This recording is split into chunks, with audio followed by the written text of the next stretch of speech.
தமிழ்நாட்டுல சட்டமன்ற தேர்தல் நெருங்கும் வேளையில ஆளுங்கட்சியான திமுகவிற்கு தொகுதி பங்கீடு பெரும் சவாலாவே மாறியிருக்கு. சட்டமன்ற தேர்தலுக்காக தமிழ்நாட்டின் ஒவ்வொரு கட்சிகளுமே தீவிரமா தயாராகி வராங்க. ஆட்சியை தக்க வைக்க திமுகவும், ஆட்சியை மீண்டும் பிடிக்க அதிமுகவும் தீவிரமா தயாராகிட்டு வந்துட்டு இருக்காங்க. இவர்களோட முதன்முறை அரசியல் களத்துக்கு வந்துள்ள தவிகவும் முதன்முறை ஆட்சியை பிடிக்க நாம் தமிழரும் களத்துல இறங்கி இருக்காங்க. இந்த தேர்தல்ல மிகப்பெரிய கூட்டணி பலத்தோட களமிறங்கி உள்ள கட்சியா திமுக இருக்கு. காங்கிரஸ், இந்திய கம்யூனிஸ்ட், மார்க்சிஸ்ட், மதிமுக, விசிக, இந்திய யூனியன் முஸ்லீம் லீக், மக்கள் நீதி மய்யம், கொங்குநாடு மக்கள் தேசிய கட்சி, தமிழக வாழ்வுரிமை கட்சின்னு மிகப்பெரிய கூட்டணியை திமுக அமைச்சிருக்காங்க.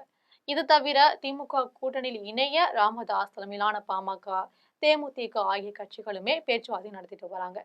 ஆளுங்கட்சியான திமுகவுக்கு வரும் சட்டமன்ற தேர்தலில் சவாலா இருப்பது எதிர்க்கட்சியை காட்டிலும் கூட்டணி கட்சிகள் தான்.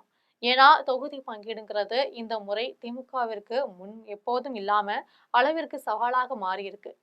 திமுக கூட்டணியில பிரதான கட்சியா இருக்க காங்கிரஸ் ஆட்சியில பங்கு, அதிக தொகுதி ஒதுக்கீடு என்ற அழுத்தத்தை அளிச்சிட்டு வராங்க. தவேகவோட கூட்டணி வைக்க பலருமே ஆர்வம் காட்டி வருவதை மேற்கோள் காட்டி இந்த கோரிக்கையை காங்கிரசுமே முன் வச்சிருக்காங்க. இதற்கு டெல்லியில ராகுல் காந்திய கனிமொழி சந்திச்சு ஆட்சியில் பங்கு இல்ல, அதிக தொகுதிகள் ஒதுக்கீடு சாத்தியம் இல்லை என்பதை திட்டவட்டமா தெரிவிச்சிருக்காங்க. இதற்கு மேலுமே ஒவ்வொரு கட்சியினரும் கடந்த முறையை காட்டிலும் அதிக தொகுதிகள் கேட்பதற்கு ஆர்வம் காட்டி வராங்க. புதுசா கூட்டணியில இணைஞ்சிருக்க மக்கள் நீதி மையம் 2 தொகுதிகள் கேட்க ஆர்வம் காட்டியிருக்காங்க.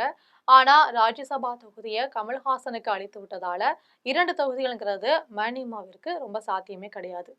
தவேகவை தொடங்கிய விஜய் முதல்ல அழைப்பு விடுத்ததே விசிக தலைவர் திருமாவளவனுக்கு தான். விசிகவினருக்கு கடந்த தேர்தலில் 6 தொகுதிகள் போட்டியிட்டாங்க.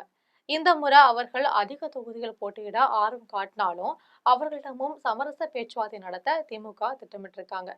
ஆனா தொகுதி பங்கீட்ட காட்டிலும் பாமக கூட்டணிக்குள்ள வந்தால் விசிக வெளியேறும் என்பதை திருமாவளவன் மீண்டும் மீண்டும் தெரிவிச்சிட்டு வராரு. இது திமுகவுக்கு பெரும் தலைவலியாவே இருக்கு. இப்போ ராமதாஸ் திமுக கூட்டணியில வர ஆர்வம் காட்டி வரும் நிலையில திருமாவளவன் விதிக்கும் நிபந்தனையால திமுகவிற்கு சிக்கல் இருக்கு.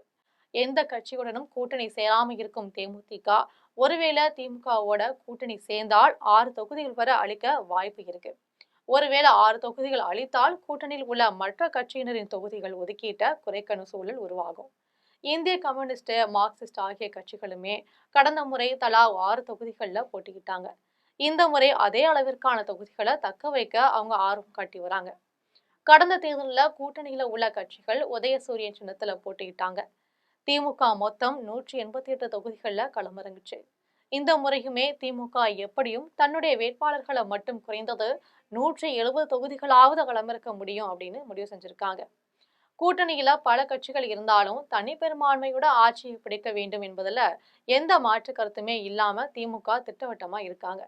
இனி வரும் நாட்கள்ல திமுக தலைமைக்கு கூட்டணி கட்சிகளுக்கு தொகுதிகளை ஒதுக்குவது, கூட்டணி கட்சி தலைவர்களை சமரசம் செய்வது பெரும் சவாலா அமையும்னு கருதப்படுது.